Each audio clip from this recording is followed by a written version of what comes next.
Still to my brother, what's happening? Hey, fantasy, in session. We talking touchdowns, receptions, interceptions. They got a band and kicker, we need that correction. Swap them out, we flexing. How many of y'all you collect? We trying to get that winning record.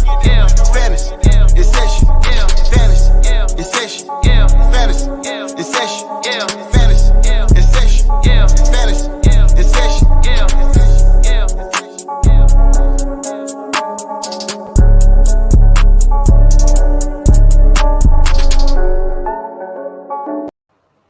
You, What up, though?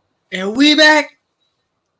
what it is, hope it's what it should be. Welcome to another episode of Fantasy in Session, the podcast. Today is September the 17th. We power, as always, by the Real Deal Fantasy HQ. Wherever you listening to this at, make sure you subscribe, tell a friend, leave a comment, leave a like, then tell another friend. How y'all doing, fellas? What's going on? How y'all? What's going on? Pretty good, man. Just coming off that Thursday night game. It was way better than I expected it to be. And doing good. That over-under was way too low. Way too low, bro. Way too low. 40.5, bro. I bet that, but I also bet the goddamn football team -3, and they didn't cover that shit. So Yeah, they didn't cover that either. They be killing them Lions, bro. How do you feel about Mr. Heineken? That's his new name to me, Mr. Heineken. How y'all feel about him? Heineken? He Yeah, looked good, man. He's not scared to let it rip, bro. Like it seemed like he had a lot of confidence out there. I feel like that's like half the battle when it comes to like the QB play, bro. Like you gotta have confidence out there, and he showed it, bro. I thought he would rush a little bit more than he did, but I mean, I guess he didn't really need to. But yeah, I think the concerns could be laid to rest with Terry McLaurin. He is literally QB proof, bro. Like I think he's had like 10 or something like that different starting QBs since he came into the league, bro, and he's still produced with every single one of them. So yeah, I like him. He's gonna be one of the top stream options each week. Super flex leagues, you can probably sign him up as your quarterback too in most leagues. So I like what I seen. And on the other side, I'm like what I seen out of Daniel Jones. If he's getting 6 to 8 rushes per game, he's a bona fide quarterback too. Even if you throw one INT per game, if he's getting 6 to 8 called rushes per game, he's a bona fide quarterback too. I don't think he turned the ball over yesterday either. He didn't, but I'm saying even if he very surprising. Even if he turn the ball over with his rushing. If you're rushing like that, the turnovers don't matter. Like it really doesn't. But like I was saying, like whoever was responsible for that edge yesterday, like they probably got chewed the hell out, bro. Like whoever that was bits on the play to Barkley. Like they thought they sold for Barkley because it was like a read option. Like they ran that shit like that was Chase 10 times, bro. Yeah, He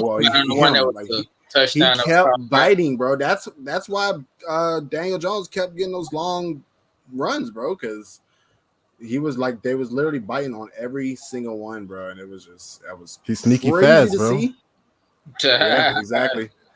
He did lead Collins. I thought Collins was gonna catch him. I was like, bro, what is going on? He put the burners on that man. He could have had like 40. Up. Yeah, he could have had 40, bro, because he got a long touchdown run call back too. So that's great. Bullshit holding call. But one thing I do say, just to be cautious. So what if Saquon Barkley, he did show signs of that he could be, back to Saquon Barkley. They was doing stupid plays that I feel like it could have been a better play calling, just running him straight up the middle. But at the same time, if Saquon Barkley comes back, do you think that eats into Daniel Jones' rushing upside? Oh, of course, because I don't think he's going to be like not handing the ball off to Saquon on those read options when he's back up to speed. It just seems like the defense. Well, the defense was thinking he was going to give it to him, but I think it's going to even out. I think he's definitely getting up to speed. He looked better this week than he did last week. He broke that long 40-yard run, so it was good to see that. He didn't really do shit else after that. But it seems like he's having that, like he's been gone for like the last year or so. It seems like he's having those same type of problems he had in his rookie year when he was dancing a little too much instead of just getting upfield. trying to get too much in one play. So once he like gets back up to speed and gets his leg back on there, I'm like, I'm not worried about Saquon. Like I think by the end of the year he'll be back to prime Saquon. So I don't know. I think he got to earn his way on my starting lineup. If I have other options list now, I'm you know what I'm saying. I believe Elijah Moore will outscore him now. Hindsight 2020. Yeah, facts, man. And if I had Saquon, I think he will earn his spot onto my lineup against Atlanta next week because that is for sure for all. So you know what I mean. So I don't know, David. We did pretty good against the run. Oh God. Anyway. But on the other side of the ball, on the other side of the ball, the Falcons. I can't. Yeah. I don't know. Nah, they sorry. Here you go. Right. On the other side of the ball, though, Antonio Gibson and J.D. McKissick. After you wrote J.D. McKissick off, he came out there and stole all of Antonio Gibson's thunder. Didn't write him off. I just said it's it was 1 week was too small of a sample size, and I needed to see it before putting him back into my lineup. So it was good to see that. Like I think anybody who sat McKissick is fine having him on the bench. I don't think you really invested too much in McKissick. So right. Definitely And think he's a flex play as long as he's going to be involved like that. And then I got to see it next week. It was a short week. On they play Sundays, then they play Thursday. So this could have been because of the short week that Gibson wasn't in there. Because you seen when they got in the 30-yard line in like the second quarter, they just took him out of the game really for no reason. Gibson was not in on any 3rd and longs or any of the 2-minute offense. So that is a little bit concerning. Mm-hmm. And another concern coming into the year was his regression for touchdowns, man. I don't think he's scored a touchdown yet. He didn't score yesterday. I don't think he didn't score. So he didn't score. That was also a concern. We thought like he would get more receiving work, and that's not really come to fruition yet. So, I mean, you're still rolling him out there. I still feel good about Gibson, but he just gotta temper expectations a little bit. I don't like he's gonna be used as a passing down back like that as long as McKissick is there. You should get all the rushing attempts for sure. Mm-hmm. He looked good out there. It's just that rushing, man. Or the receiving. You need like to really break out into that RB1. You got to, unless you're Derrick Henry, you need to have receiving work, bro. For real. You know who didn't look good? Kenny, I drop everything. Galladay, whatever the fuck his name is. Shepard is the wide receiver one out there. Bro, he looked I don't think anybody really saw good that coming. there, bro. Mm-hmm. That shit. I think he was like 9 for 9 at bro. one point. That shit was crazy, bro. Like, I don't really watch too many Giants games live, so just to see that, like, it definitely like he took a step forward. Like, he just keeps getting better and better year after year. One of the more underrated receivers in the game, so it was good to see that. If he was out there on waivers, like whoever got him, that was probably the pickup of the week. So, yeah, and Galladay needed a little time. He was at all preseason, so by week 5, maybe they should have just a little bit better connection. So we'll see. Exactly. The good news with Galladay is he was out there pretty much every play. He ran pretty much like as many snaps as or routes as Shepard. But Galladay doesn't get separation. He's never been known for his separation. So with him not having that chemistry with Daniel Jones, I don't think he trusts him yet to go up there and get those contested like catches like that. So that's why he was throwing to these other guys out there. So when that chemistry builds, I think he'll be just fine. They just gotta get that connection, man. Because he's not gonna get separation, so he's not that guy. I traded Gronk for Noah Fant. Did I mess up? Not at all. He should get more targets per game, especially with Judy going down. Fant his arrow is going northbound. That's pretty decent. Yeah, completely I agree. like it. Gronk had a great game, but there's so many targets out there that he's bound to have a down week. You might think you messed up after this week because I definitely think Gronk's gonna have a great game this week again, but I think Fant is also. So I think Noah Fant gonna have a good game also. Y'all got anything else from that game? Nope. That's yeah. All right, man. Let's get into the reason why we're here, man. The best game by game fantasy breakdown. Wait. What? You didn't do your moment of silence. Oh yeah, for sure. Right. Let's give a special 8-second moment silence out to all the fallen kings and queens out there. My bad. Appreciate that, good brother. Choo-choo. And we back. Okay, and Yeah. now let's get into what the people are here for. Starting in Philadelphia, the San Francisco 49ers 3-point favorites at the Eagles with an over under 49.5. You got an updated one? What's up, the newer? No, that one I did mine Tuesday, I think. So oh yeah, mine is so more yours might be more updated. Yeah. All right. We got the battle of Jalen Hurts. You know what I'm saying? Was it just he played the Falcons and he looked really good against the Falcons, or is he going to be a QB1 going forward? That's the question I think most people are asking. He's in my lineup. How you feel about him? Yeah, I think he really shut up a lot of people this week because, and like we said, it was the Falcons, so it could just be that. But he was the second best passing grade according to PFF, and was also first in adjusted completion percentage. And of course, he's going to give you that rushing floor every week. So even if he has a bad game passing, bro, like he's not going to sink you because of that passing. Like he gave you 6 extra. He didn't even have a great rushing game, but he gave you 6 extra points because of that rushing floor. So every week QB1, man. Yeah. The backfield, we saw a little bit of split in the backfield with Kenneth Gainwell getting a lot of the carries. Do you feel like he is startable, or do you feel like Kenneth Gainwell is startable one? I think he's like a fringe starter if you're in deep leagues or you just need some help as like a flex, because he did get 12 opportunities and they controlled it through, like they controlled that game throughout. So it wasn't like they were playing catch up or anything. So I think he's going to be involved no matter what the game script is. But Sanders got 71% of the RB carries and he still had a 16% target share. So I still think he's the workhorse out there. Sanders RB2 and Gainwell is like a flex play.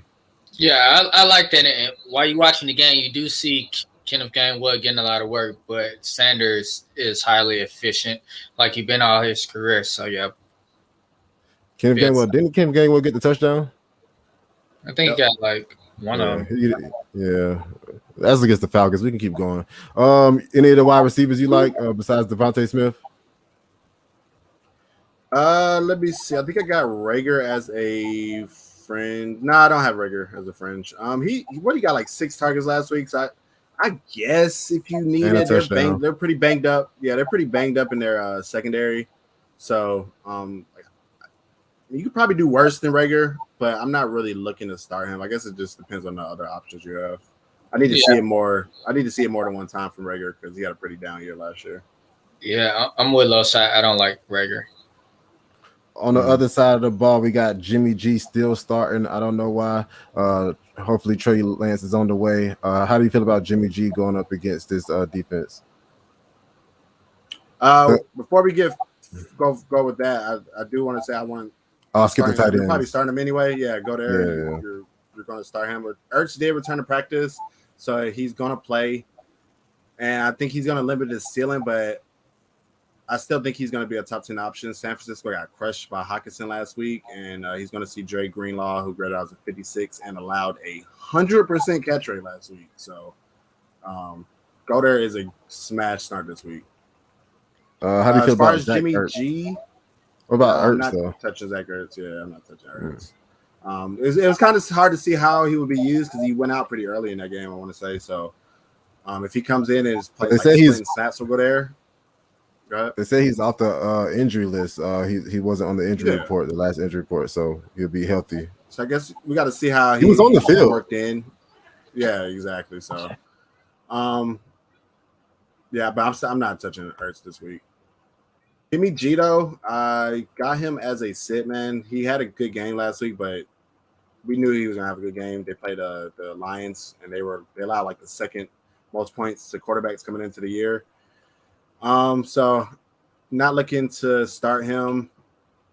As far as the running backs, now this is where it gets. This is what everybody want to hear. So, exactly. So Elijah Mitchell, of course, I think he's going to lead the backfield. Now, of course, this is Shanahan we're talking about. So this could blow up in our face. But I'm going to assume that Elijah Mitchell has the backfield on lock for at least this week. Last week, he saw 68% of the backfield touches when Mostert went down. And he was 70 yards at the contact per attempt, 10th in avoided tackles per attempt, 13th in breakaway percentage, and 7th in elusive rating. Now, the coach already pretty much said that Sermon's not going to be inactive again. So I guess we'll see how this plays out. But I'm fine starting Elijah Mitchell as like a back-end RB2 this week. And even Sermon, like if you're desperate for like a flex play, like we know that since we know he's going to be active and we know that they're going to run a committee style out there, then I definitely think Sermon will be used. It's just a matter of how much. I would want to sit him this week just to see, but if you need a running back this week, I don't think he's going to be like irrelevant this week. So that's how I'm treating the backfield in San Fran. As far as the receivers, go ahead. So what do you got him ranked at? Like coming into this week, where would you rank him at? Like a RB2? Elijah, yeah. I have him at. Let's see where we have him at. I have him at 18. Yeah, that's probably about right. Yeah, but as a consensus, we have him at 24. So I probably updated mine, but I'm putting him at probably like 20-ish. I'll probably move him down a little bit. I didn't think I had him that high. So the receivers, Deebo Samuel, dude was targeting on 48% of his routes last week, man. Like that's absolutely insane. Crazy. We all knew that like a healthy Deebo like is dangerous on the field. So if he stays healthy this year, even if IU gets out of the doghouse, I believe that Deebo Samuel will be valuable for anybody who has him. And until Ayuk comes back, like he's definitely the man out there. So love Deebo this week. Matchup isn't great, but the volume and the creative ways to get him the ball, I think he's going to be a great play this week. Speaking of Ayuk, they said he should be starting this week. Mm-hmm. When you say back, yeah. But I feel safer with Deebo and Kittle on the team and just seeing what I do. But I don't mind if you throw him out there in the flex because if he plays, the ball is going to find him. So say you have Ayuk and Trey Sermon and you need a flex player. Who would you feel more comfortable starting?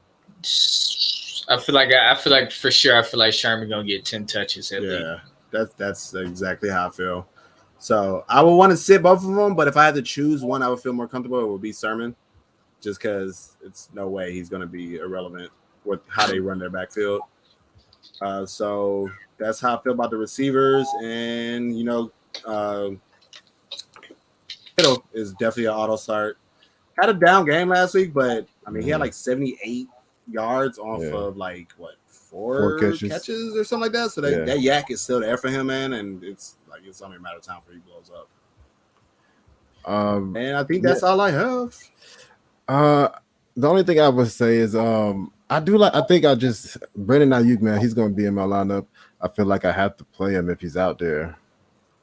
Just because I just don't see that. That was weird, bro. It was weird. Yeah, it was weird, bro. That was bro for him and Sermon, bro. That shit was insane to me, bro. But then they both anything about that during the offseason. Nothing leading up to the week 1, bro. Yeah, they got in trouble. Something happened. They was out gambling late at night or something. Yeah, it had to be something. That's what I think happened. Because they showed a highlight reel of Brandon Ayuk, and they said there's no way that there are people on this roster that are better than him besides, like Deebo. There's no way that he's behind people. What was the thing they said? He had to come out and be better than the people he's behind or something. Way better. Like yeah. All right. Anyway, so that's all you got from that game. Anybody got anything else? Yes, sir. All right, on to the next game. We got the Raiders at the Steelers. Steelers 6.5 favorites with an over under of 47. We got Big Ben. He finished last year dead last in adjusted completion percentage. Not last year, but last week. And then 6 and 8 with only 6.2 yards per target. Per attempt.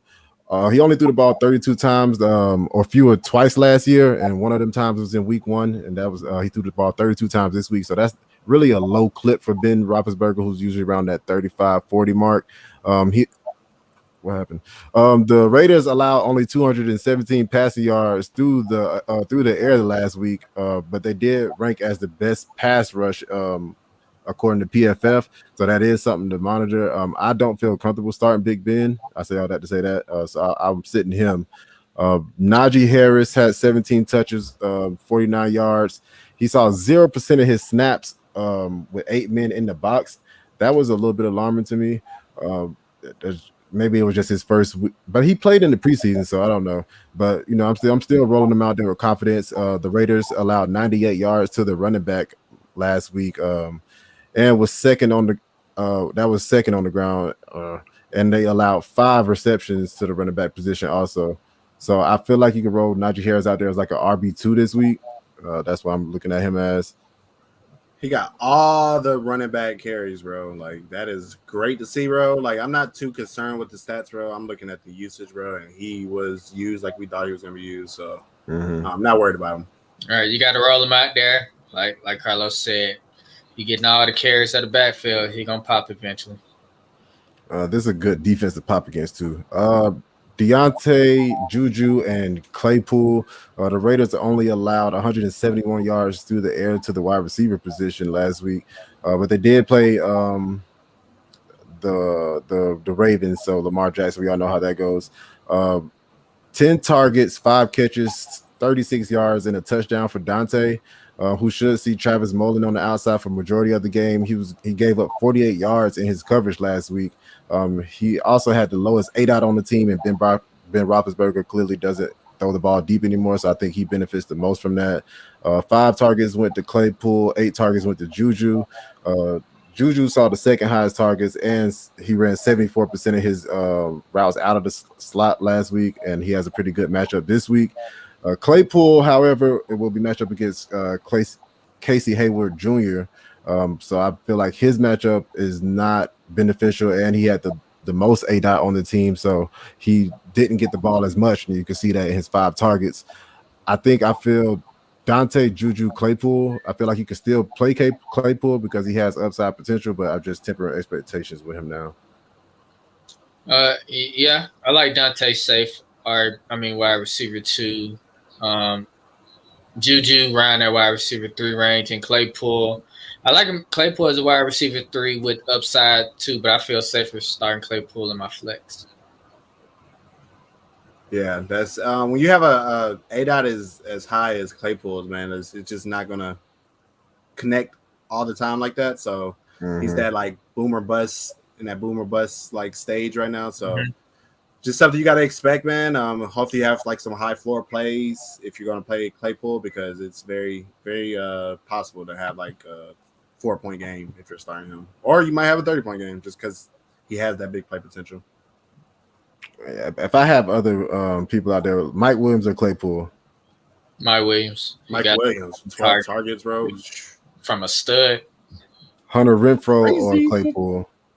I'm gonna go with the upside. Yeah, I gotta get Claypool. I feel like Hunter got a safe floor at like 6 to 7, ceiling of like 10 to 12. So, would you put Claypool over? Let's say one more pick.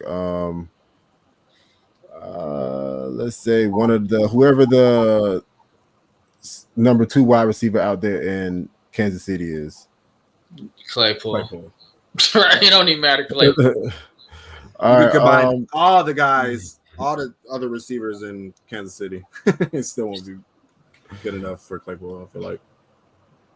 To the other side of the ball, we got Derek Carr, who threw the ball 56 times. That was his career high for 435 yards, 2 touchdowns, 76 adjusted completion rate, with a 10.1 ADOT. That was tied for 5th last week. He also had a game-winning touchdown. That was pretty dope. Do you like the Raiders going forward? No, they lost me money, bro. Fuck them. What do you mean, like the Raiders? Explain. They beat one of the best teams in the AFC. I mean, they always give you like 3 or 4 of these games a year where like everybody thinks they're gonna lose and they just come out and surprise. They beat Kansas City last year, so you know what I mean. Like they have the potential. Just can they put it together consistently? So I feel like the offense buying them like that. Offense might pop, but their defense not good enough to compete. They out there like with KC And no chance. Pittsburgh allowed 254 yards off 51 attempts last week to Josh Allen, and they had the second graded pass rush last week. Derek Carr completed 33% of his passes while under pressure. So I don't think it'll be a good matchup for him this week. I think they'll cause a lot of havoc in that backfield for him. So if you can, I would sit him in 2 QB leagues. I just, like I said, he never threw the ball 56 times. So him getting 435 yards, it's not going to happen. So I think I'm sitting him in 2 QB leagues if I have other options. Yeah, he was drafted. He's on everybody's bench, bro. Josh Jacobs, Kenyon Drake, 11 touches, 40 yards, 2 touchdowns for Josh Jacobs. He saw an 8-man box 20% of the time, but he's not going to be playing. Right. I was about to say, bro. That's what I'm saying. Yeah, do notes. Yeah, Ron Burgundy, boy. He just read whatever's on the paper, boy. That's what I'm saying. You got to do the notes. You can't improvise, bro. I wouldn't think about it. Read the So Kenyon Drake should be getting all of the touches, but I don't think Kenyon Drake is a smash play this week. Especially going up against that Pittsburgh defense. Volume is always going to be a concern. And I just think, but a good positive is that Kenyon Drake did have 5 targets, and he caught all 5 of them for 59 yards. But John Gruden came out there talking about Peyton Barber. So I think should get some early down work. Peyton I Barber, believe him too, because he uses pretty much everybody that he brings in. Yeah, So I got but excited. I think Kenyon Drake's going to be the workhorse. So who would you like, Kenyon Drake or Mike Davis? Kenyon Drake. 2 tough matchups, but 2 workhorses pretty much. Not work. I mean, we saw Cordell Patterson taking a lot of the carries last week, so I don't know about workhorse. That's hard. I'll probably go Mike Davis. That's hard. I like Drake until I seen the matchup. When I heard what happened and Josh Jacobs wasn't playing, I was like, oh, he playing the Steelers. Damn. I thought it was the targets out the backfield. Even when they were playing down last week against the Ravens, he was still getting targeted out the backfield. Like, his role is his role, and I feel like Mike it's only Davis going to get got amplified. 20% target share last week. 62, How many targets he get? 63% of the rushes, 6. Yeah, and he had 63% of the rushes. Like, he's the workhorse until he breaks down. I think I would go Mike Davis. Yeah. On to the wide receivers, we have Edwards, Ruggs, Renfro, and Zay Jones. 5 targets to Edwards, 5 to Ruggs, and 9 to Renfro. Edwards did have 81 yards, but I don't feel like you can trust him, especially in this matchup against Pittsburgh. Ruggs, I just don't know if he's ever going to pop, man. He only caught 2 of his targets at 46 yards. I don't like him, but I do like Hunter Renfro against Trey Norwood, who allowed 43 yards and a QB rating of 102 when targeted last week. The Steelers are 8th in coverage, according to PFF, but they did allow 27 points to the wide receiver group as a whole. So I feel like you can feel comfortable starting Hunter Renfro, especially in PPR leagues. And, of course, he's going to start Waller because he got 19 targets. That was just crazy. Bro, Jesus Christ, bro. He had it was his birthday. Target share, bro. That's crazy. 40. Hopefully you got somebody out there better than Hunter. I like to see it one more week. He did get 9 targets, but he can't do much after the catch. And they're playing a style defense. So I'm kind of worried about him this week, but in better matchups, I like a little bit more. But if you got to throw him out there, he should get you 8 to 10. I just feel like he got a low ceiling. That Cole Beasley type. Yeah. That's all y'all got from that game. You got anything else? Nope. I think that covers it.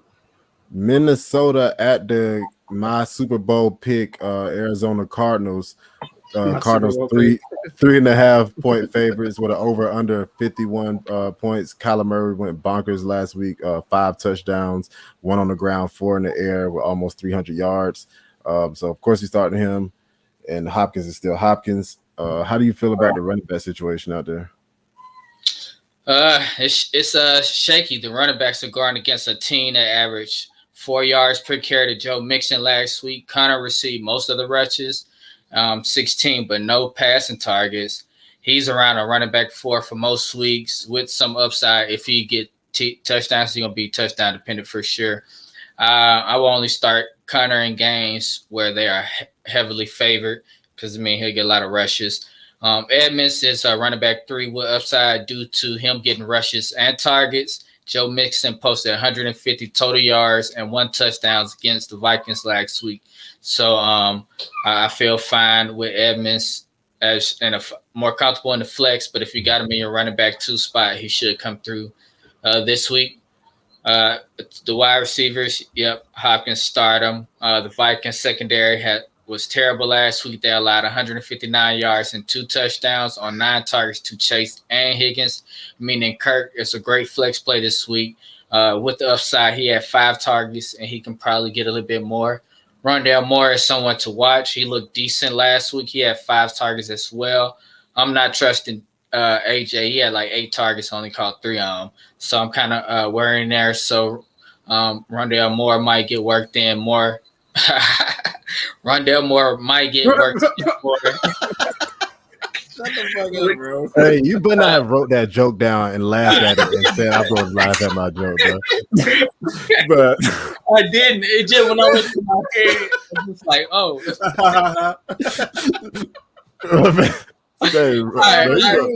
For real though, like throughout the year, Rondale Moore should get more work. And as it looked like he was looked great throughout the first game, and he has a report with the quarterback Murray, so I like what I see. We got a question. We got Corey Davis or Eli Mitchell. I think Corey Davis is a fade for me this week. I think he's gonna have a bad week against that Patriots defense. I'm fading him, especially for Eli Mitchell. I think that's me. Yeah, I think I gotta go. I'm worried, bro. I'd be lying if I said I wasn't worried about Shanahan pulling his shenanigans. But I mean, we got to go with what we saw right now. We can't be, trying to predict shit, man. So you definitely can't trust get that volume. Just the rookie coming to play the Patriots for the first time. I just think it's gonna be some bad juju out there, and they can't run the ball. So like Bill Belichick knows where he's trying to throw the ball to. So I just don't think it's a good matchup for Corey Davis. Yeah, they probably gonna get crushed out there for sure. It's back on you, bro. On the other side, I got Kirk Cousins. He was sacked 3 times against the Bengals and pressured a lot. This week, he gets Chandler Jones, who put up 5 sacks. And then don't forget J.J. Watt is on the other side as well. So I'm a little bit worried about the Arizona defense. They also created 3 turnovers last week. But I still got him as a mid quarterback 2 with no upside. I just feel like he's going to be right there in the quarterback 2 rank because he's going to have to throw the ball.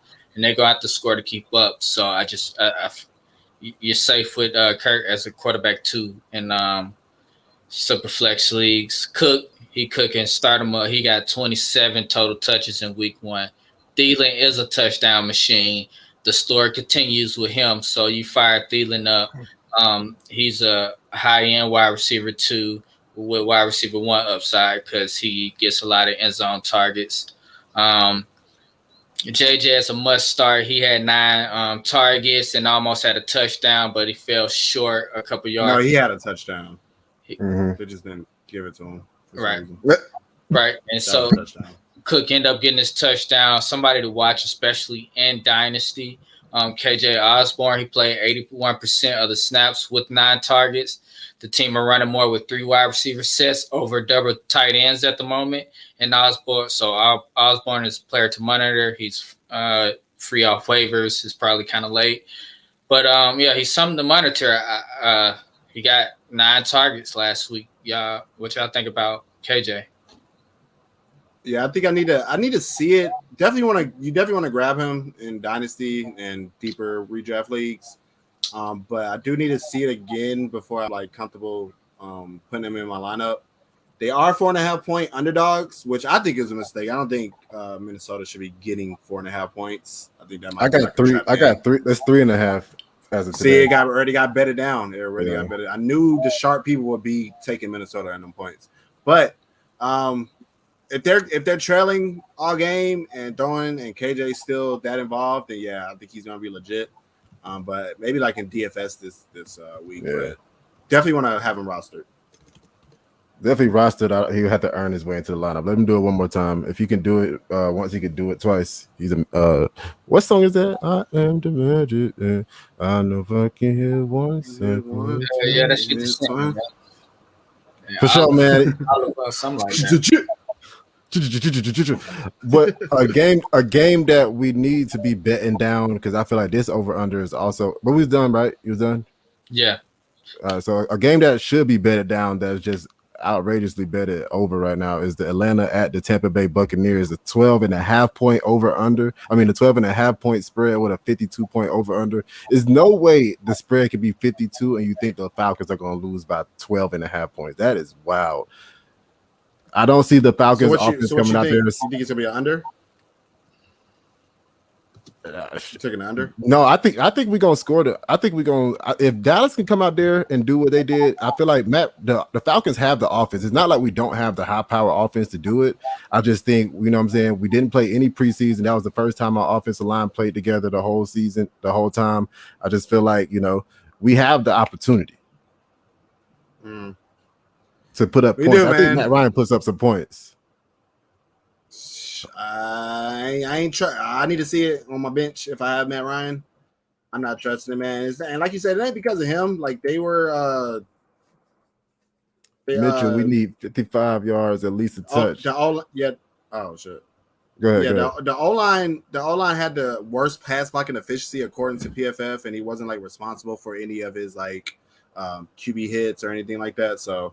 I mean, and he was rushing out there too. So Matt, I'm not really like saying Matt's sorry or anything, bro. But it's just he's not gonna be able to give you nothing with his legs consistently like that. So I'm sitting Matt Ryan, bro. Especially against this defense, bro. Like they can get to the quarterback. That is a recipe for disaster. A great rush defense, defense that can get to the quarterback, plus one of the worst R lines in the league, bro. Like I can see why the spread is like that, bro. So. Definitely not starting Matt Ryan. He's a sit for me, man. I just think that's too high. No, I'll sit Matt Ryan. I'm sitting Matt Ryan. So let's put a couple names out there. Tua or Matt Ryan? Tua. Ben Roethlisberger or Matt Ryan? Big Ben. And Teddy Bridgewater or Matt Ryan? Teddy. I think Teddy has a really good matchup this week. Yeah, I do like Teddy too. Yeah, I just don't think any of those guys are gonna get you 6 points like Matt Ryan is very well possible. Like that shit is fucking gross. Yeah, I'm pivoting Matt Ryan. I'm going. I got Matt Ryan and Kirk Cousins in the league, and I'm going Kirk. I ain't trusting Matt right now. Jacobs hurt. Who would you replace? Boys. Jacobs hurt. Who would you replace him with in your lineup? Mooney, Pascal, Cooks, and the tight end premium. I like Pascal. I was on the Pascal train before. I feel like he is the wide receiver one out there. I think he showed that, and he has the touchdown upside. And I think the over under is higher in that game also. Mooney is cool, but I like Pascal though. I think Cook is the safest, and I feel like Mooney got the most upside. Yeah, I would go Cook, especially in tight end premium. He got 9 targets last week, so he was just as involved as these wideouts out there. So definitely like Cook this week. It's so gross to be saying that. I feel like it's crazy he's still around, but yeah, that's my preferred option there. Right. Somebody tell Gabe. Ain't no we got a CeeDee Lamb. Hell no, not a fantasy. We got Calvin Ridley. Right, we got Calvin Ridley, we got Pitts. And we got Kyle Pitts. Like, stop playing with him. Anyway, man, to the running backs, you already talked about Mike Davis. I think somebody that, if he is still on y'all waiver wire, Cordell Patterson, I feel like he looked explosive as a running back last week. So if he's still out there, I feel like eventually when that Mike Davis train runs out of fire, like I think it will, he should be there to pick up some steam from, and he has wide receiver capabilities. So that's just one of my little tidbits. Calvin Ridley, man, he had a disappointing week 1. How you feel about Calvin Ridley going up against this Bucs defense? He just got thrown out there. Not worried about Calvin Ridley, bro. And then Amari Cooper and CD pretty much had their way with him, especially Cooper, bro. He's like a route runner out there. I think one of their cornerbacks got hurt. How'd you about to say? So, and they still secondary battling injuries everywhere. Yeah, you start Calvin Ridley each and every week. Another start I got is Kyle Pitts. Love him this week. He didn't do anything special, but he was tied for Ridley with the team lead in targets with 27 or target share with 27%. Lined up in the slot on 51% of his snaps and out wide on 27%. So he pretty much just confirmed what a lot of people were saying this offseason. He's the wide receiver 2 on his team. Tampa Bay does have a great defense, but one spot you can beat them at is tight ends. Gabe did point that out last week. Props to you for that. They gave up 9 catches for 65 yards to Schultz and Jarwin combined. So, I mean, Pitts is better than both of those guys combined. So, I think with them being such heavy underdogs and a high total, Pitts is a great start this week. I had the right idea, just wrong name. Yeah, wrong person, yeah. Tampa Bay wide receivers, I'm starting all of these guys again. And I surprisingly will go. I'm still going Godwin, Evans. Well, not still because last week it was different, but this week I'm going Godwin's, Evans, and AB. So Evans was matched up with Diggs last week, and it was no reason for Brady to force him the ball last week. So so many other weapons out there. He was still second on the team in routes run, and his matchup gets way easier this week with against Moreau and Terrell, with both of them allowing a 75% catch rate. Now, Brown was third in routes, but he was targeted on 19% of those routes. So I don't think he's just not going to see the field as much as Evan and Godwin. So you're kind of playing with fire if you're not seeing the field like that. So I still like him this week, but I would rank him last out of the 3. So yeah, start him up for me. Yeah, I'm start them all, but I'm just ranking the 3 how I see fit. So sits, we already talked about Matt Ryan. Tampa Bay running backs. Gross. Sitting all of them. If I had to choose one, it would be Fournette. Arian said Rojo is going to get the start this week, but I'm pretty sure he had like his fingers crossed behind his back or some shit. Because I think they had a tweet that came out that said Rojo's going to start, Leonard Fournette's going to start, Gio yeah, Bernard. he said they're all starting running backs, bro. Like, get the fuck out of it, bro. I swear to God, bro. I hate Bruce Arians so much, bro. But anyway, yeah, it's just no way you can feel comfortable starting Rojo. Like, his leash is so short. So, like, anything he does wrong, he's going to get benched for the game. And it's crazy. Like, when that happened last week, bro, every single person knew what was about to happen. And it happened, bro. It's easy to predict, man. No, y'all said start him. I said don't start him. How y'all feel about I said take your pick. Because if he doesn't fumble, then he gets good work. But I mean, if he fumbles, bro, you're playing with fire right there. What that said, bro? If Evans has another bad game, do you get worried? Gabe putting it up there for 2 seconds. Ain't no speed. Nah, I can read. You don't need to read. I just think you need to just monitor like the matchups, man. You got to look closer to the matchup. We mentioned this on our last show. Like, with so many options out there, it's just no reason for them to force feed anybody in a tough matchup. So, I feel like matchup is only a part of the equation, but in this situation, it might be more of the equation because they have so many options. So, this week, man, if he struggles this week, I guess we should worry though because he has a really good matchup. But I'd be worried. I think Evans is going to be fine. I'm worried. I don't think he got any end zone targets last week. So, and that's where he flourished last year. He got a lot of slants, touchdown at the 1-2 yard line.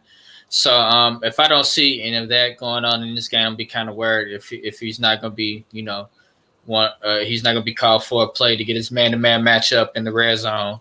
Then I start to worry a little bit. That's what I'm watching for. Breaking news: Peyton Barber will be the lead back with Jacobs out, according to Sleeper. Shut the fuck! Oh my, bro, that is so gross, bro. I swear, man, that is so gross. That is Peyton so Barber. gross, bro. Peyton Barber. Ew, bro. I bet you he's still. No, somebody's gonna pick him up. Somebody's gonna pick him up. But that's gross, bro. That's like a landmine. I'm never. Be my guess. Don't do it. I'm starting King Drake over that every day. Russell Gage, man. Talk about Russell Gage. He hurt. If I told y'all all offseason start Russell Gage and he went out there and started in week 1 and he did what he did, I'm sorry. You know what I mean? That's my bad. Apparently Russell Gage, apparently it was like Matt Ryan forgot any other person existed like besides Calvin Ridley and Kyle Pitts. So I guess maybe, sit Russell Gage until he shows you otherwise. My bad. Yeah, bro. It's just I've just never been a really big believer in him, bro, just because I feel like he's just like a average player. He was I believe in the target last year. Yeah, but that's what he needed, bro. So if he doesn't get the volume, bro, then he's droppable almost.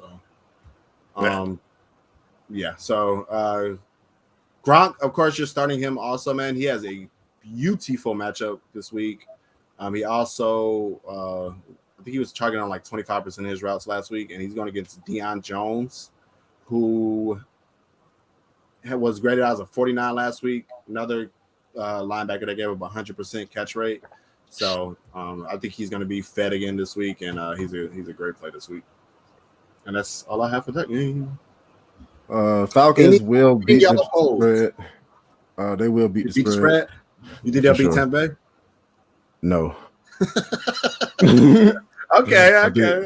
No. I think our first win will come against the Giants. You know what I'm saying? The Falcons have started off slow traditionally, so it's all good. Anyway, and we have beaten Tampa Bay ass when they didn't have Tom Brady, so we might just tap right. That's one important player when they didn't have the exactly. I mean, it's just like a goat, like no big deal. Bro, he plays till 50. That would be so crazy. Dallas Cowboys at the Los Angeles Chargers. 3.5 point favorites. The Chargers are over under 55 points. That is going to be a high score game. I feel like, you know what I'm saying, when you see over unders like that, it's pretty much start them all up. Yes, bro. Justin Herbert, 47 attempts, over 300 yards, threw for a touchdown and an interception. Only finished 17th amongst quarterbacks. He had the 5th lowest time to throw in the pocket last week, so that is something to be on the look. He played against the Washington football team, so they have one of the best pass rushers. Dallas did almost put up 400 yards. Almost gave up 400 yards last week. So I do think Justin Herbert will join that party. I think you can feel comfortable starting him this week. Austin Eckler with 15 carries, 57 yards, and a touchdown. No targets by the PPR king. I wonder what he said about himself on the show. Like when you don't do good, do you like talk about yourself? Because you didn't get no targets last week. Exactly. The touchdown did save his week though. Dallas gave up 46 yards off 13 carries to the running backs and allowed 10 targets with 7 receptions to the running backs last week. So I feel like Austin Eckler is of course a smash play. He did play most of his almost half of his snaps with 8-man front, so that is something to like, you know what I'm saying, that could have swayed his stats a little bit. Keenan Allen and Mike Williams are target monsters, 13 targets for one, 12 for the other. Mike Will has finally made it, man. I think you can feel comfortable rolling him out there. Jordan Lewis has one of the Keenan Allen has one of the best matchups against Jordan Lewis with a graded 35, 95th cornerback according to PFF out of 100. He gave up 69 yards and a touchdown last week. Mike Davis probably has the tougher of the matchups, but Brown, one of the outside corner. That's what I said. What I say? Mike Davis. Shit. Brown was targeted as a cornerback though. He gave up 9 receptions, 134 yards, and a touchdown. So I think both of them will have pretty good games. Jared Cook, I do like the matchup with Jared Cook. He had 8 targets last week, tied for 5th most amongst tight ends. You'll see Michael Parsons, who was 53rd linebacker in coverage amongst 100. According to PFF, he gave up 5 catches and 41 yards. So I do think you can feel comfortable streaming him in a tight end landscape that we in. On the other side of the ball, we got my boy Dak, of course, threw the ball 58 times for 400 yards, 3 touchdowns. I think you can always feel comfortable starting that man. 13 touches, 39 yards for Zeke last week. That was pretty disgusting, especially with all the attempts that Dak had last week. In 2 games last year, of course, he only played like 4.5, but in 2 games last year where Dak threw for over 57 times, Zeke had less than, I think Zeke had around 13, 14 carries in both games. In games where he threw under 57 yards, he had 22 carries. So, of course, you know, with the ball being thrown 57 times, it's not going to be a lot of running going on. I think he did his job, what he was supposed to do last week. One thing that is alarming, though, in those matchups where Dak did throw the ball 57 plus times, he did give Zeke at least 8 targets in both of those weeks. And so that Zeke only got, I think he had like 3 targets. So that's something to be on the lookout for. But at least Tony Pollard didn't get him. You know what I'm saying? So it wasn't like he was getting Tony targets Pollard. stolen. Tony Pollard got 4 targets. He got like 3. I'm saying like, well, I two. guess he split. Oh damn, Yeah. he got 2. Well, maybe it is then. But I still think you can feel. But Zeke played most of his. Zeke played as a running back. He was ranked number 1 with 8-man boxes last week. He played 54% of his snaps with 8 men in the box. So it's never going to be an easy time to run, especially against that Tampa Bay defense. So I think we also need to put that into perspective that he did play against one of the best rush defenses in the league. The Chargers did give up 126 rushing yards, so I do think this would be a good week for him to bounce back. Now, if he don't do it this week, now we're gonna have to start talking about it, just like we had to start talking about Mike Davis and stuff like that. How do you feel about Zeke? Yeah, I like you start him out where you had him last week. He got a tough matchup. Just got to roll him out there and see what you can get. The Bucks 31 to the Falcons 17. That's cap. About right. That's about right. 31-6. Can we stop, bro? We're not even talking about that game no more. No, bro. You put it up. Shit. But so yeah, I think you have to roll Zeke out there. You just gotta let what I'm saying. Let the dogs lie where they are. Amari Cooper and CD Lamb, 16 targets for one, 15 for the other. Their machines. Los already mentioned it about the tight ends. They had 10 targets all together. Schultz did get 6 of them, caught all 6 for 45 yards. Jarwin got the other 4. The Chargers did give up a touchdown and 3 targets to the tight end position last week. But that was with Heineken coming in like halfway through the game. I do know his name, not Heineken, but that's what I like to call him. Coming through the game. So I do think you can feel comfortable if you wanted to start one of the tight ends. I do think Schultz will be one of them just because that over under is so high, and we already seen if Zach has to throw the ball, a lot of times he's going to involve the tight ends. So if you don't have a tight end to throw a tight end, I think you can feel comfortable rolling Schultz out there. Yeah, I don't really like it. I feel like pass on that matchup. If you're really struggling out there, maybe, but I think you can find a better tight end. It's touchdown or bust. If you think you can score a touchdown, he'll be a decent play for you. But if you don't get a touchdown, Mike Gesicki or Schultz. Schultz. Fuck Gesicki, bro. Look how quick it answer that. I'm done with Gesicki, bro. Jonu Smith or Schultz.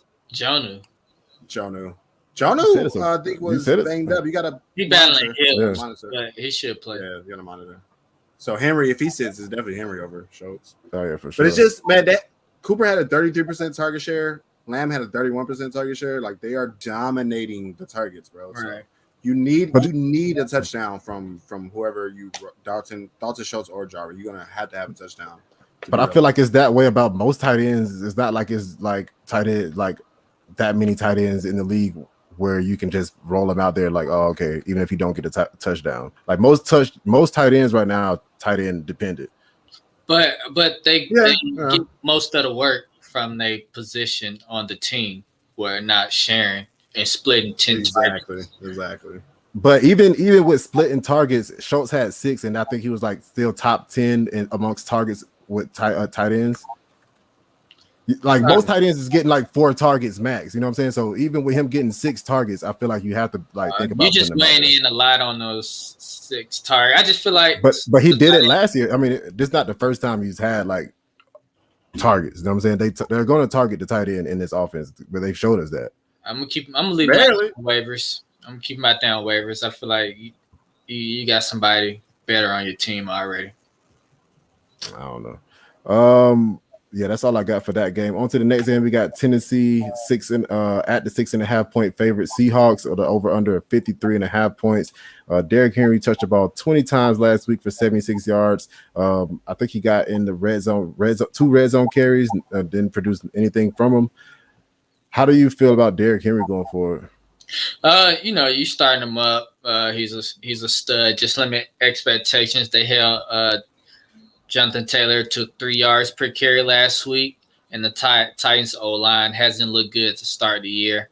So that's why I went there with Derrick Henry. You just got to roll him out there and see what you can do. We already knew he was basically game script dependent. So as long as the Titans don't fall behind in this one, you should be good with I Derrick. I didn't know he was game script dependent. So don't say we. I didn't know that. I thought You know Derrick Henry they was just fall roll behind. out there. You know they fall behind. They're not going to just Yeah. hand him the ball. But I'm saying, but they normally give it. But I think we had like 17 rushes. That's not a lot for Usually, Derrick Henry. it's like two or three games every year where it just happens like that. So you just gotta live with those if you have Derrick. Yeah. Ryan Tannehill, though, he was sacked 6 times last week, and he could be in trouble again this week. Last year, Tannehill threw the ball on play action 36% of the time, and that was the main reason he was so efficient on limited throws. In week 1, he threw the ball on play action only on 12%. So this is something to monitor and is alarming. I feel safe as a quarterback, too, but I'm not starting him until further notice. The O-line looked like they were in trouble, and I mentioned they're not throwing off a play action right now. So I'm pretty much worried about Tannehill right now. You guys feel the same? That's the key, bro. They play action was non-existent for them last week, and that was like their bread and butter with Arthur Smith back there. So I hope this is not a new trend for them, bro, because they will struggle if they don't don't mix in some play action in there, bro. Like that's huge, man, especially for a team like this, man. So yeah, that's gonna be the key, man. Seeing if they, do more play action plays next week. I think it's kind of telling that Vegas thinks Seattle's gonna win by 6.5 also. So I think Seattle's gonna be in a position to run the ball down their throat. So that's what I see out of that. So I don't know. Tannehill or Tannehill Vikings. Tannehill or Cousins. I mean Tannehill or Kirk Cousins. I said Vikings.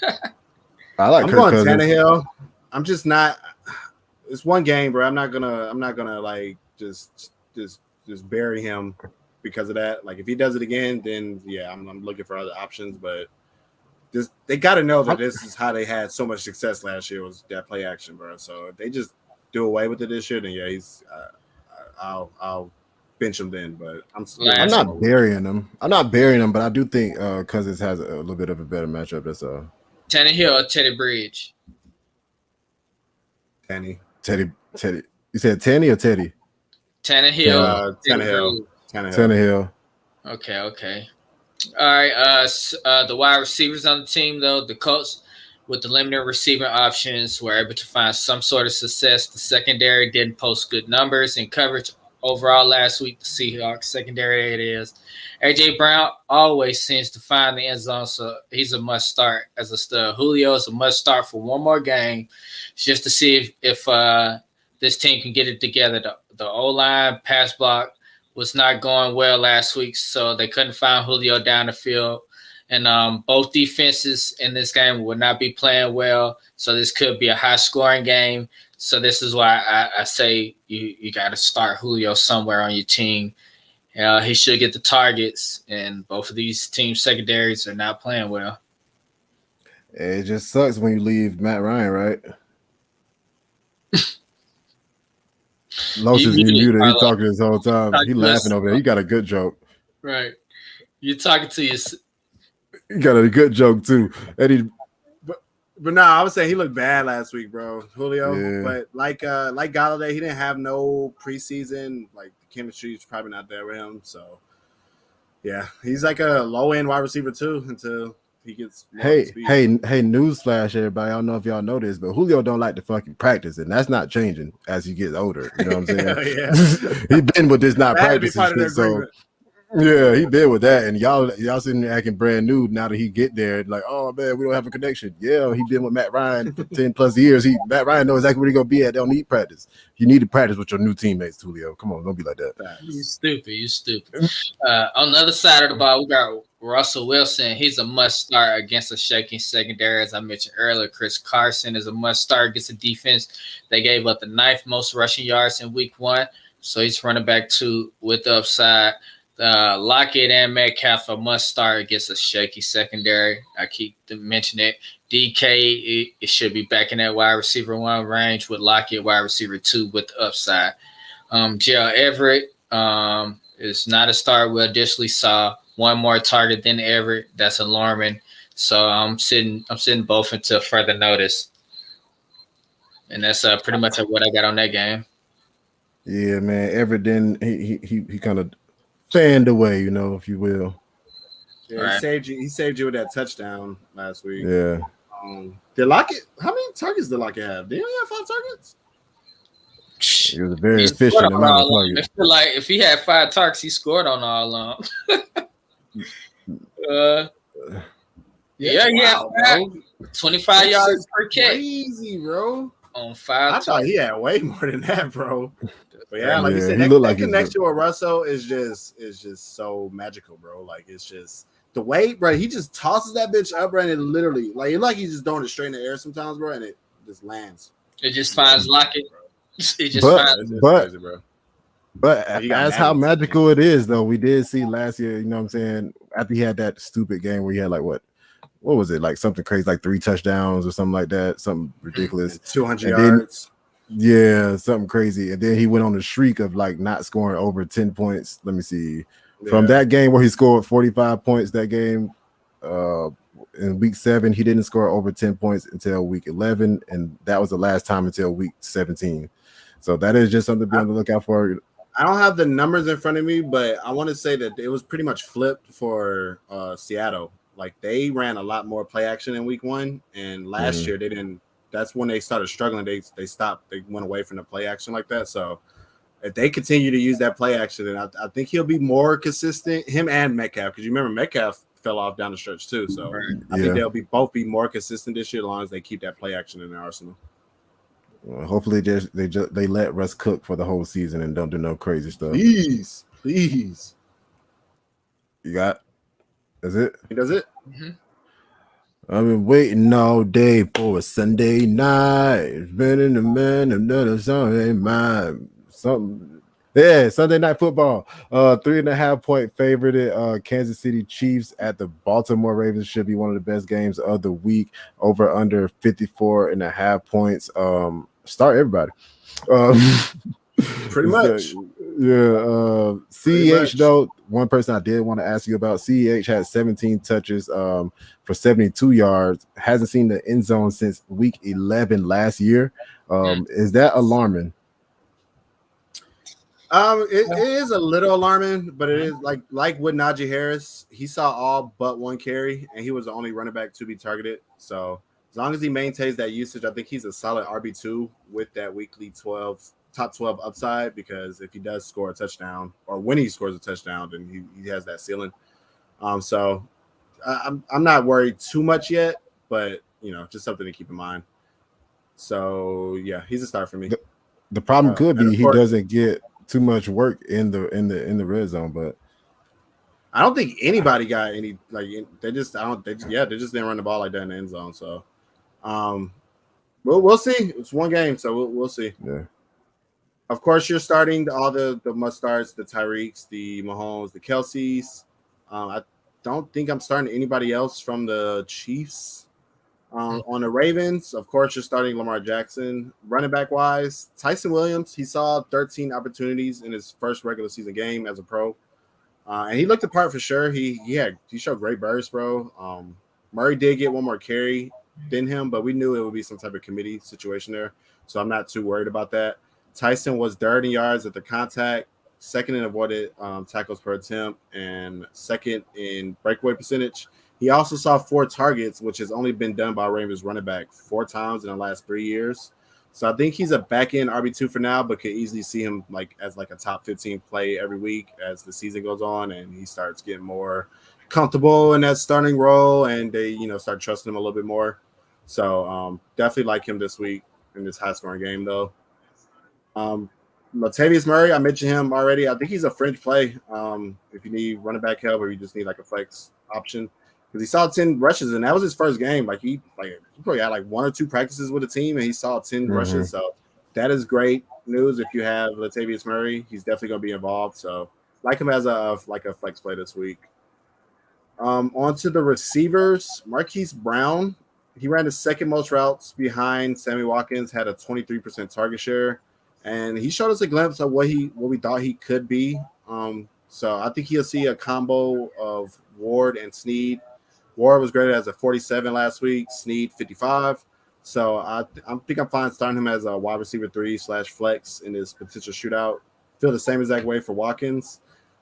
He looked good first game as a Raven. He ran the most routes and he led the team in yards and saw 31% of the team's targets. He does have a slightly tougher matchup against Hughes, but he should be wide receiver 3 flex viable this week as long as he continues to stay in that 6 to 8 target range.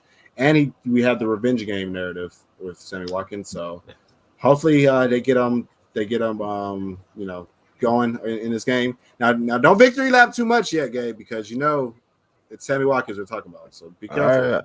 I just was gonna let you know that was a fake cough. It wasn't like a real cough. That was me. I know. We caught that. We caught that. You're right. I just want to let you know, it's Sammy Watkins, bro. Be careful, bro. I'm just saying. I'm not. All I said was he's gonna lead the wide receiver target. For Dalton Schultz, boy. All right, now don't be. I think why Dalton Schultz? But if he stays healthy, bro, and he continues to lead the team in targets, I do like Sammy Watkins. The talent has never really been an issue for him. It's been injuries. Exactly. So I do like Sammy Watkins as long as he stays healthy. Mark Andrews, man, he saw 5 targets last week and was only targeting on 11% of his routes ran. So that was kind of a concern. But we do have to remember it was just one game, and I'm not drawing conclusions just yet. I'm still starting him as like a top 6 tight end, and he does get a great matchup against Hitchens, who was graded as a 28 according to PFF last week. That's horrible, and he allowed an 80% catch rate. So if he continues to struggle like this in this high-scoring game, potential shootout, then it might be time to worry, bro, because if Watkins is going to be this involved and Marquise is looking better, like already, like first game he's looking good, and then you got Rashad Bateman coming back. Like they have more targets out there than just Andrews now, so definitely something to monitor. But I'm not throwing in the towel on him or anything yet. I can dig it. That's it. I'm working with it. Are you ready for some football? A Monday night party. Yeah. Detroit at the 12. It's 12.5 points. Is that not absurd? 12.5 points, 12.5 point over under, not over under, but spread. I'm not like a big bettor, so it's like a regular thing. Like people be betting like 12.5 point favorites.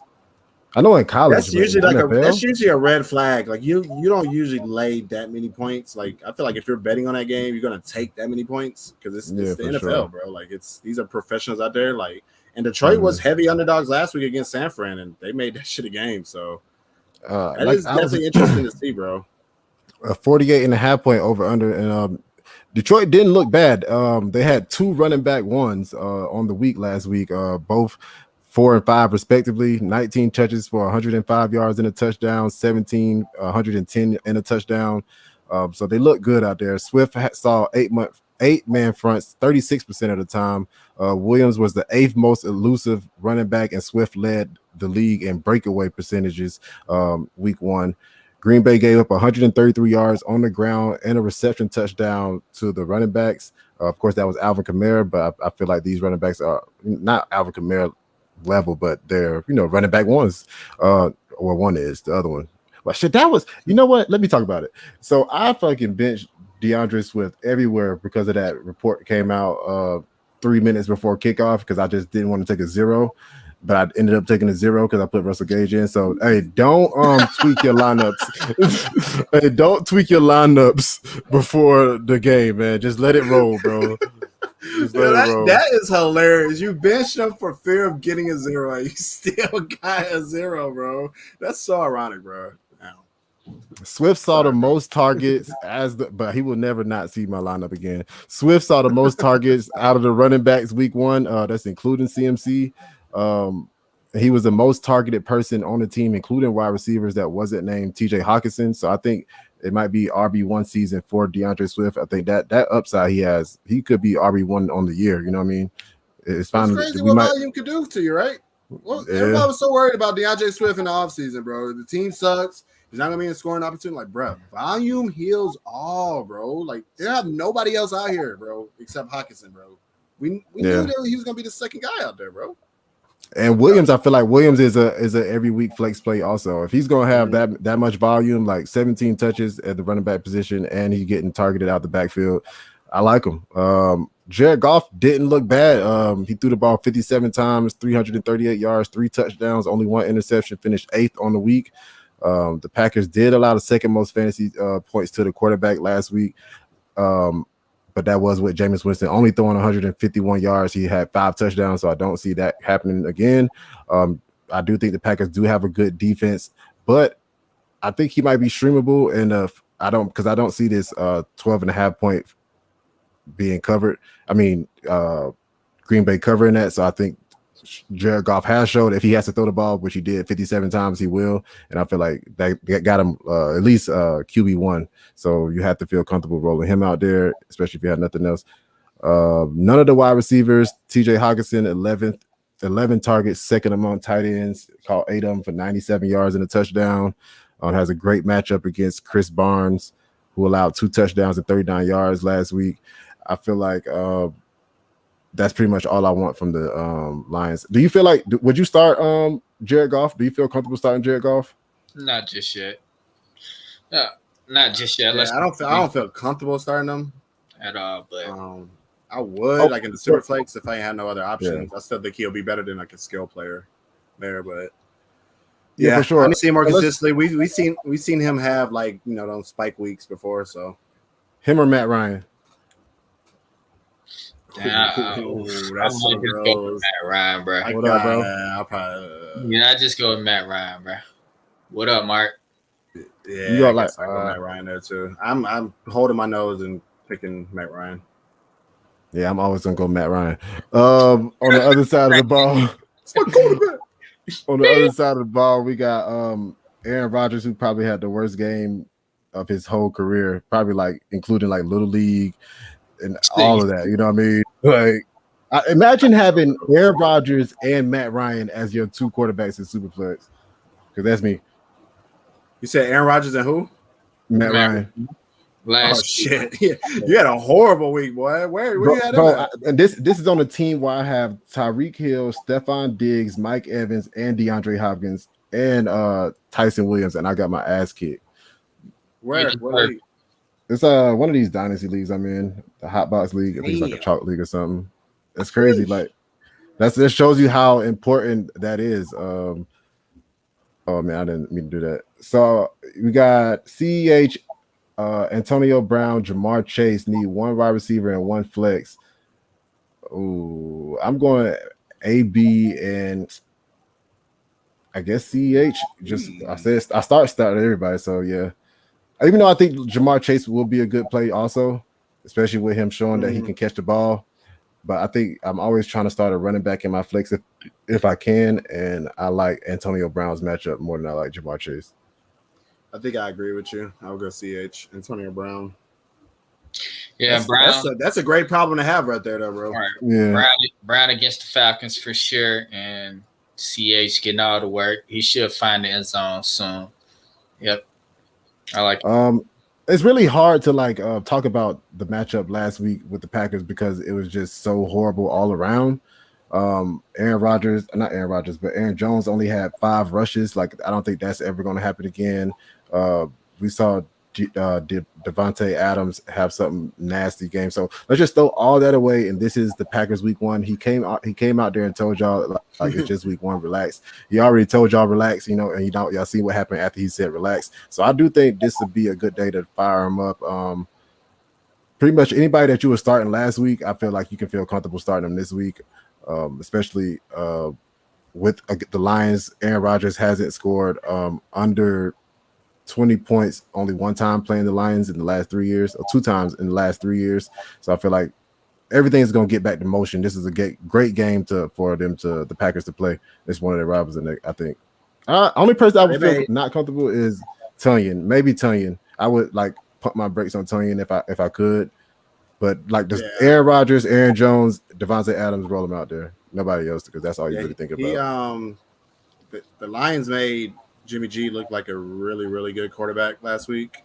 So sure. I think with this being a rival game and the history that he's had with playing against Detroit, Aaron Rodgers should have a great bounce back game. One other name I wanted to mention was MVS, bro. Like he got glowing reports this offseason, like saying he took that step forward, and then he came out in week 1 and had 8 targets, 24% target market share, or target percentage. I'm tripping. So I mean, maybe DFS. That's just one of those players where I need to see it consistently. Like, can't put too much stock into week 1, but I do think it's a little bit of fire there because with them the positive reports and then him like having that many targets, it's pretty good, man. So definitely want to monitor that. Maybe pick him up, see what he does this week, and go from there. Gaskins, Brown. I'm assuming that's AB, and Galladay for Ridley for sure. Yeah. If 2 of those people on your bench, yeah. Well, but if you got all those guys in your starting lineup, it's gonna be kind of hard who you replace. Give me the best player. Give me the best player in the deal. And I'll figure the rest out.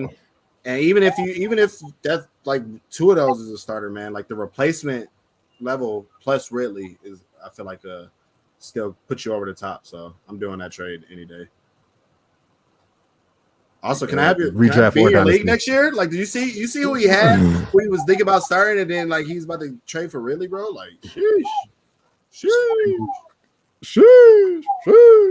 But if that's it, that's the end of Monday night. What do we usually do at the end of the second games? I feel like we do something else. Nope. You say bye, and then you keep talking. Sounds about right. All right, well, I'll say bye then. I get up with y'all, but no, next week we're gonna do. No, man. Good luck for everybody week 2. If you didn't hear your game, the game that you was looking for on this episode, make sure you go to the previous episode because it's on that episode. And I'm gonna stop talking because I already said bye. So peace. Yo, good luck.